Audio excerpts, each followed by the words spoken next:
Welcome to Frame Dropped.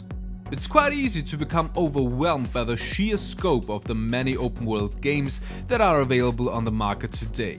But where does the concept actually come from? Today we will talk about open world games and ask the question, who did it first?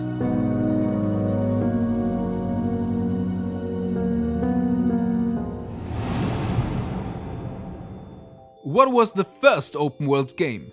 That's honestly a pretty tricky question, because open world games come in many shapes and sizes and it can be quite difficult to define what is an open world game and what isn't.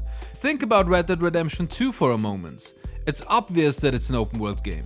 It's massive, you can go anywhere you like, there are no invisible walls and no loading screens between towns. But let's take a game such as God of War for example. It has a hub area from where you can access all the different worlds.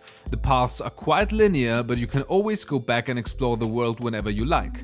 So is it an open world game? Is it a semi-open world game? And then there are also games such as Uncharted 4, which are obviously linear, but also have open world levels. So it's not that easy to define, and so the earliest example really depends on your definition. A big influence on this generation's open world games was Ubisoft's Assassin's Creed, the original one. The concept wasn't new, but the way the world was structured with optional side activities that aren't necessarily tied to the main story was pretty innovative for its time. Although not everything was entirely new, most open world games today use techniques that can be traced back to Assassin's Creed. But the game that arguably defined the modern open world genre was Grand Theft Auto 3, released in October 2001. GTA 3 wasn't the first open world game by far, but it had the first fully realized 3D world without loading screens, and it had the first truly organic game world where you could do anything you wanted and where you could play and have fun without focusing on the main missions. GTA 3 set the tone for all other open world games to come, but even Rockstar had some inspirations.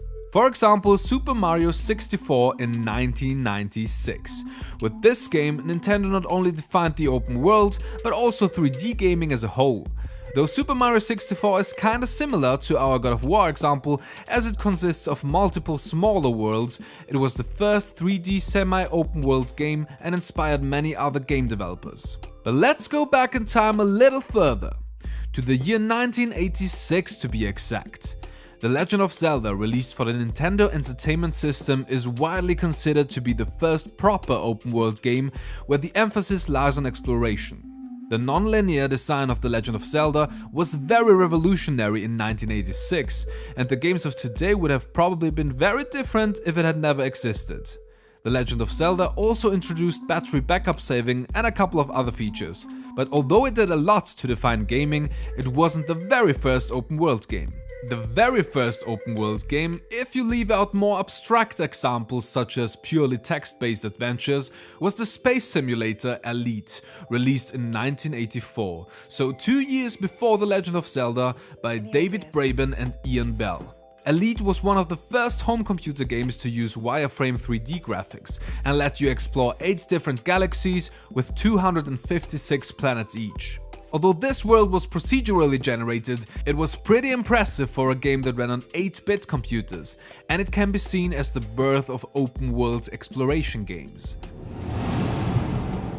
As Elite invented the open world and Grand Theft Auto 3 defined the modern use of it, games like Red Dead Redemption 2 are writing history today, with their incredibly complex open world systems, and we are pretty excited as to what the future will bring. What do you think? Did we leave out other important open world games that defined the topic? Or do you think there are even earlier examples? Then tell us in the comments below.